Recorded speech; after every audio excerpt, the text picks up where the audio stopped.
नमस्कार, मी प्रियंका लाठी. बातमीपत्रामध्ये स्वागत. आता पाहूयात पावसासंदर्भातल्या बातम्या. गावराई पाडामध्ये मुसळधार पावसामुळे डोंगराचा काही भाग कोसळलाय. सुदैवाने यात कोणतीही जीवितहानी झाली नाही. तर गेवराई पाडातील नवीन रेल्वे सुरळीत आहे, मात्र डोंगराचा भाग कोसळल्याने कामावर प्रश्नचिन्ह निर्माण झालंय. बदलापूरमधून जाणाऱ्या उल्हास नदीने धोक्याची पातळी ओलांडली आहे, त्यामुळे नागरिकांमध्ये भीतीचं वातावरण निर्माण झालंय. यावेळी कार चालकांना कार सुरक्षित स्थळी पार्क केल्या आहेत. जळगावच्या एरंडोलमधल्या वरखेडे इथे विजेचा धक्का लागल्याने एकाच परिवारातील 5 जणांचा मृत्यू झाला. शेतकऱ्याने आपल्या शेतात वन्यजीवांपासून पिकाचं संरक्षण करण्यासाठी शेताच्या भोवती तारेचं कुंपण घालून त्यामध्ये वीज प्रवाह सोडला होता, त्यामुळे ही दुर्घटना घडली. कोल्हापुरात मुसळधार पावसामुळे नद्यांच्या पाणी पातळीमध्ये मोठ्या प्रमाणात वाढ झाली आहे. कृष्णा आणि पंचगंगा नद्यांच्या संगमावर असलेलं नृसिंहवाडीतील दत्त मंदिर पाण्याखाली गेले. कोयना, वारणा आणि राधानगरी धरणातून विसर्ग सुरू असल्यामुळे शिरोळ भागामध्ये पाणी भरण्याची शक्यता स्थानिकांकडून वर्तवली जाते. कोल्हापूरच्या पंचगंगा नदीने धोक्याच्या पातळीकडे वाटचाल सुरू केली आहे. नदीची पातळी 40 फुटांवर पोहोचली आहे. पंचगंगेची धोका पातळी ही 43 फूट आहे, तर धोका पातळी गाठायला अवघं 3 फूट पाणी बाकी आहे. पंचगंगेच्या उगमस्थान असणाऱ्या प्रयाग चिखली इथलं दत्त मंदिर देखील पाण्याखाली गेलंय. या ठिकाणी असणाऱ्या पुलाच्या काठोकाठ पाणी भरले.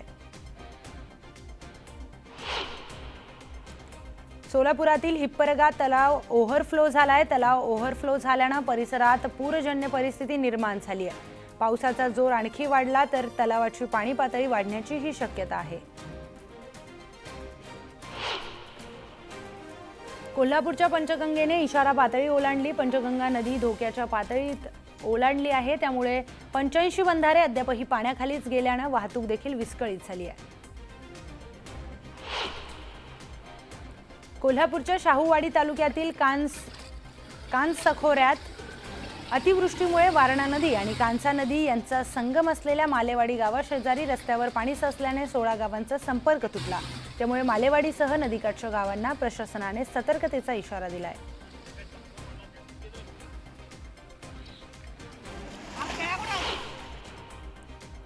कोयना धरणात 1,08,000 क्युसेकने पाण्याची आवक सुरूच आहे. धरणाचे दरवाजे 13 फुटांनी उघडण्यात आलेत. धरण सध्या 102 क्षमतेने भरलंय, त्यामुळे पाटण तालुक्यातील 53 कुटुंबातील 253 लोकांना सुरक्षित स्थळी हलवण्यात आलंय. पुण्याच्या खडकवासला धरणातून मोठ्या प्रमाणात पाण्याचा विसर्ग करण्यात आल्यामुळे एकतानगर भागात पाणी भरलंय.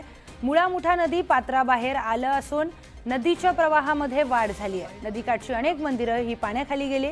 दरम्यान नदीकाठच्या गावांना सतर्कतेचा इशारा देण्यात आलाय. जळगाव जिल्ह्यातील हतनूर धरणातून मोठ्या प्रमाणामध्ये पाण्याचं आवर्तन सोडलं जात आहे, त्यामुळे तापी नदीचं पात्र दुथडी भरून वाहत आहे. तापी नदीला पूर आल्यामुळे अनेक मंदिरं ही पाण्याखाली गेली आहेत.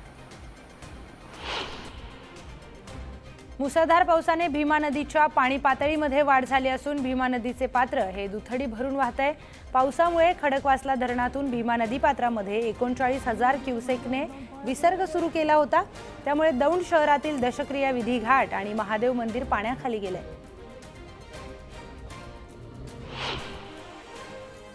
अमरावती जिल्ह्यात झालेल्या पावसामुळे चांदूर बाजार तालुक्यातील शिरसगाव कसब्यातील मेघा नदीला पूर आलाय. पुराचे पाणी गावात आणि बाजारपेठांमध्ये शिरल्याने मोठं नुकसान झालंय.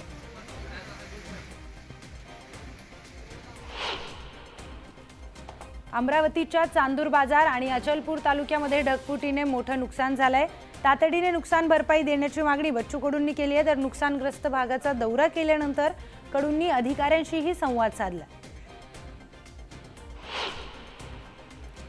चिपळूणमधील मिरजोळी गावातील भोरजेवाडीतील 50 ते 60 लोकांच्या जाण्या येण्याचा वाटेचा प्रश्न ऐरणीवर आलाय. सततच्या मुसळधार पावसामुळे डोंगर हळूहळू ढासळण्यास सुरुवात झाली आहे, तर दरडीवरील घराला धोका निर्माण झालाय. घरात राहणाऱ्या लोकांचाही जीव धोक्यात आलाय. रायगड जिल्ह्यातील महाड तालुक्यात देखील मुसळधार पाऊस बरसला. महाडमधील शिवथरमध्ये ढगफुटी सदृश्य पाऊस झालाय. पावसामुळे कुंभे शिवथरमधील शिवथरघळ धबधबा ओसंडून वाहतोय। सातारा जिल्ह्यातील धरणांमधून सोडण्यात आलेल्या पाण्यामुळे नदीपात्रातून जाणारे अनेक छोटे पूल पाण्याखाली गेलेत। धरणातून सोडण्यात आलेल्या 1,05,000 क्युसेक पाण्यामुळे वेण्णा नदी ओसंडून वाहताना पाहायला मिळते। साताराकडून म्हसवे गावाला जोडणारा पूल पाण्याखाली गेल्यामुळे साताराच्या म्हसवे गावाचाही संपर्क तुटला। गडचिरोली जिल्ह्यातल्या भामरागड तालुक्यातील पर्लकोटा नदीला आलेल्या पुरामुळे 100 पेक्षा जास्त गावांचा संपर्क तुटलाय। भामरागड बसस्थानक परिसरातील पाणी आता ओसरायला सुरुवात झाली आहे। मालेगाव मनमाडसह नाशिक जिल्ह्याच्या ग्रामीण भागात पावसाची संततधार सुरू आहे। सर्वच धरणं बंधारे तुडुंब भरली आहेत। अतिवृष्टीमुळे शेतीचं मोठं नुकसान झालंय, तर नाशिक जिल्ह्याच्या गेल्या 5 दिवसांपासून पावसाचा जोर कायम आहे। वाशिमच्या गोभणीसह परिसरामध्ये पैनगंगा नदीच्या पुरामुळे शेतीला फटका बसलाय। पुरामुळे मागील 7 दिवसांपासून करडा गोभणी हा रस्ता बंद आहे। वाशिमसह नांदेड जिल्ह्यातील 350 गावांमधील 4,11,000 हेक्टर शेतीचं पाऊस आणि पुरामुळे अतोनात नुकसान झालं। या नुकसानीची कृषी मंत्री दत्तात्रय भरणे यांनी पाहणी केली। मंत्री भरणेंनी दुचाकीवरून शेती पिकांची पाहणी करत शेतकऱ्यांना भरपाईचं आश्वासन दिलंय। दरम्यान सरकार शेतकऱ्यांच्या पाठीशी असल्याचंही त्यांनी म्हटलंय। अहिल्यानगर जिल्ह्याला वरदान असलेलं भंडारदरा धरण भरलंय। धरणामध्ये 98% पाणीसाठा असून 12,000 क्युसेकने प्रवरा नदीमध्ये विसर्ग सुरू आहे। त्यामुळे प्रवरा नदीवरील धबधबे ओसंडून वाहत आहेत।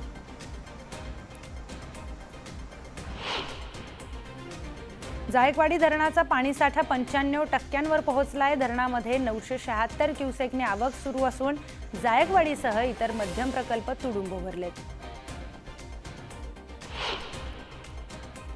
तानसा धरणाचे 38 दरवाजे उघडण्यात आले असून सावरोळीमधील नदीच्या पुलावरून पाणी वाहू लागलंय। त्यामुळे वासिंद वाडा रोड वाहतुकीसाठी बंद करण्यात आलाय।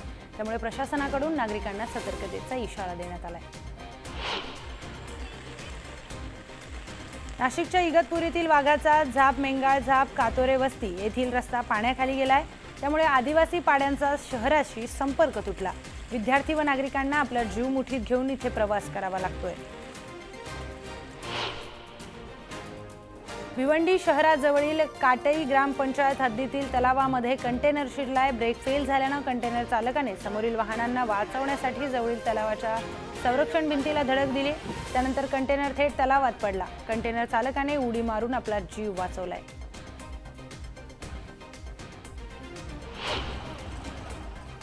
वसईच्या चुळणा गावातील वीज पुरवठा गेल्या 3 दिवसांपासून सुरळीत नसल्यानं नागरिकांना नाहक त्रास सहन करावा लागतोय।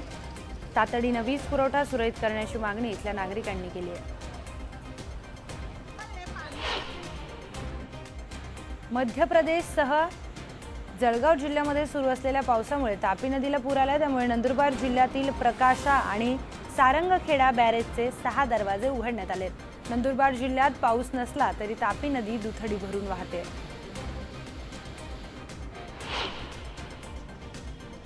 सांगलीच्या कृष्णा नदीच्या पाणी पातळीमध्ये वाढ झाली आहे। यावेळी मोठ्या संख्येने तरुण नदी पात्रात उडी घेत पोहण्याचा आनंद घेत आहेत। चिपळूणच्या मिरजोळी गावामध्ये दरड कोसळली। दरड कोसळल्यामुळे 50 ते 60 घरांचा रस्ता बंद झालाय, तर दरड कोसळल्याने नागरिकांच्या जीवाला धोका निर्माण झालाय। तातडीने प्रशासनाकडून मदत देण्याची मागणी स्थानिकांनी केली।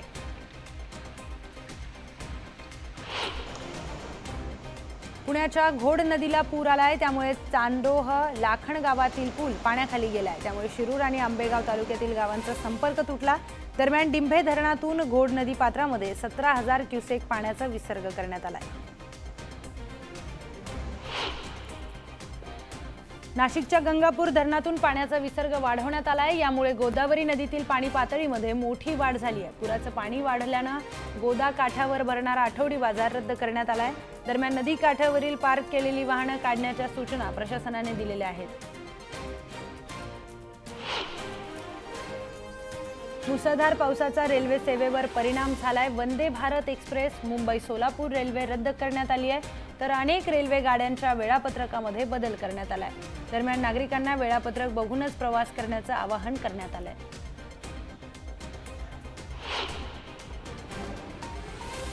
तेलंगणाच्या श्रीपाद येलंपल्ली आणि मेडीगड्डा कालेश्वरम या धरणातून मोठ्या प्रमाणामध्ये पाण्याचा विसर्ग करण्यात आलाय। यामुळे सिरोंचा तालुक्यामध्ये पुराचा धोका निर्माण झालाय। प्रशासनाने नदीकाठच्या नागरिकांना सतर्कतेचा इशारा दिलाय। दरम्यान आपत्ती व्यवस्थापन पथकासह पोलिसांची तैनाती करण्यात आली आहे। पिंपरी चिंचवडमधून वाहणाऱ्या पवना नदीच्या पातळीमध्ये वाढ झाली आहे। केजुबाई बंधारा ओसंडून वाहतोय तर केजुबाई मंदिर पाण्याखाली गेलंय। पवना धरणातून 15,700 मिलीमीटर पाण्याचा विसर्ग पवना नदीमध्ये सुरू असल्याने ही परिस्थिती उद्भवली। रायगड जिल्ह्याला सलग 5 ते 7 दिवस पावसाने झोडपलेलं आहे। अनेक गावांमध्ये पाणी शिरलंय। असंच पावसाचा जोर कायम राहिला तर अनेक नद्यांना पूर येऊ शकतो। जिल्हा प्रशासन सतर्क आहे, तसेच रेस्क्यू टीमला देखील सतर्क राहण्याचे आदेश देण्यात आलेत। सांगली जिल्ह्यातील पूरसदृश्य भागामध्ये प्रशासकीय यंत्रणा अलर्टवर ठेवण्यात आलेल्या आहेत। आतापर्यंत महापालिकेच्या निवारा केंद्रात 100 कुटुंबांचं स्थलांतर करण्यात आलंय। वैद्यकीय आरोग्य अधिकारी वैभव पाटलांनी ही माहिती दिली।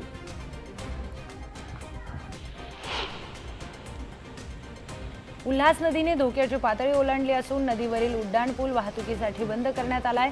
नदीच्या ठिकाणी पोलीस प्रशासन आणि अग्निशमन दलाचे कर्मचारी तैनात असून नागरिकांना सतर्कतेचा इशारा देण्यात आलाय।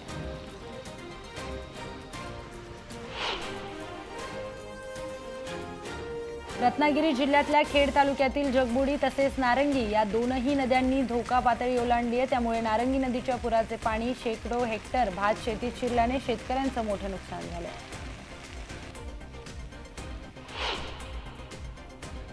रायगड जिल्ह्यातील बाळगंगा नदीनं धोक्याची पातळी ओलांडली। त्यामुळे पेणच्या खरोशी गावात बाळगंगेच्या पुराचं पाणी शिरलंय।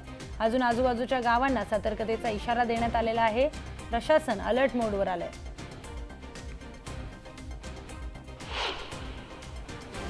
नागपूर जिल्ह्यातील वडगाव धरणाचे 20 दरवाजे उघडण्यात आले आहेत। वडगाव धरणात 99.75% जलसाठा असून सध्या 953 क्युसेकने पाण्याचा विसर्ग सुरू आहे। त्यामुळे वेण्णा नदीकाठच्या पाणी पातळीत वाढ झाली असून नागरिकांना सतर्कतेचा इशारा देण्यात आला। कर्नाटकच्या प्रसिद्ध गोकाक धबधब्याने रौद्र रूप धारण केलंय। मुसळधार पावसामुळे गोकाक धबधबा कोसळू लागलाय। भारताचा नायगरा धबधबा म्हणून गोकाक धबधब्याकडे पाहिलं जातं। त्यामुळे आता धबधबा पाहण्यासाठी पर्यटकांनी मोठी गर्दी केल्याचंही पाहायला मिळतंय। आंबेगाव तालुक्याच्या पश्चिम आदिवासी भागामध्ये पावसाचा जोर वाढल्याने डिंबे धरणाचा पाणीसाठा 98% पोहोचलाय। खबरदारीचा उपाय म्हणून डिंबे धरणातून होणाऱ्या पाण्याचा विसर्गात वाढ करण्यात आली आहे। तर आता 16,460 क्युसेक वेगाने घोड नदी पात्रामध्ये पाण्याचा विसर्ग सुरू आहे। मुंबईला पाणी पुरवठा करणाऱ्या तानसा धरणाचे स्वयंचलित 38 दरवाजे उघडण्यात आलेले आहेत। तानसा नदीपात्रामध्ये मोठ्या प्रमाणात विसर्ग सुरू आहे। त्यामुळे तानसा नदीला पूर आलाय आणि नदीकाठच्या नागरिकांना सतर्कतेचा इशारा देण्यात आलाय।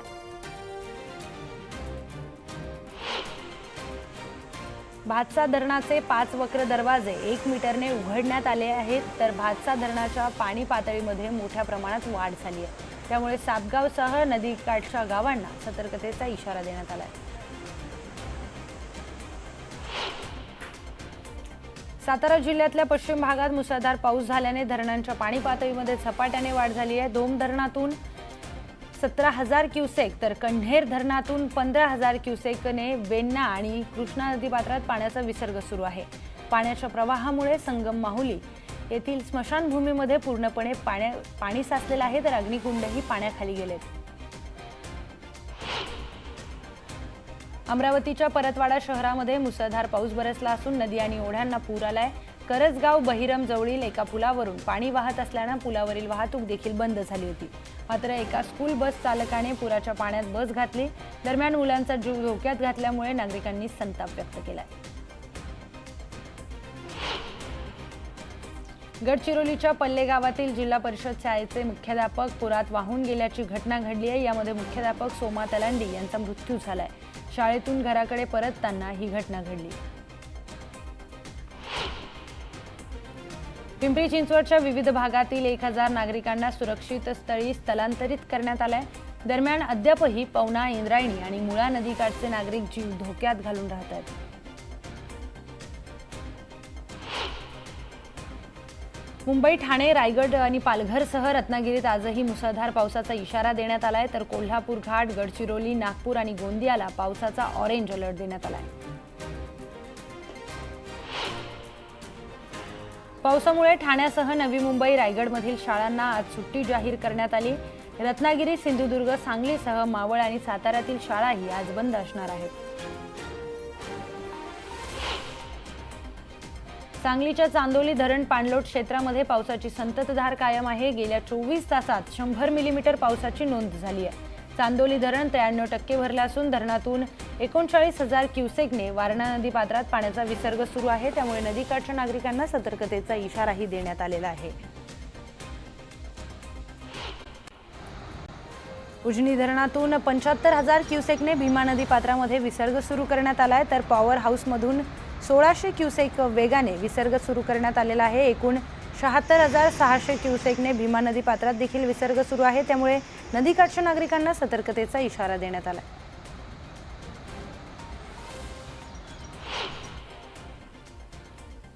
तर नाशिक शहरामध्ये मुसळधार पावसाने हजेरी लावली आहे। जोरदार पावसामुळे गंगापूर धरणातून 1500 क्युसेकने पाण्याचा विसर्ग सुरू करण्यात आलाय, त्यामुळे नदीकाठच्या नागरिकांना सतर्क राहण्याचा इशारा प्रशासनाकडून देण्यात आलाय। पुण्यात तिसऱ्या दिवशीही पावसाने जोरदार हजेरी लावली आहे। घाट माथ्यासोबतच शहरात देखील पावसाची संततधार सुरूच आहे। धरणांच्या पाणलोट क्षेत्रामध्ये मोठी वाढ झाली आहे, त्यामुळे पुणे जिल्ह्याच्या घाटमाथ्यावर रेड अलर्ट जारी करण्यात आलाय।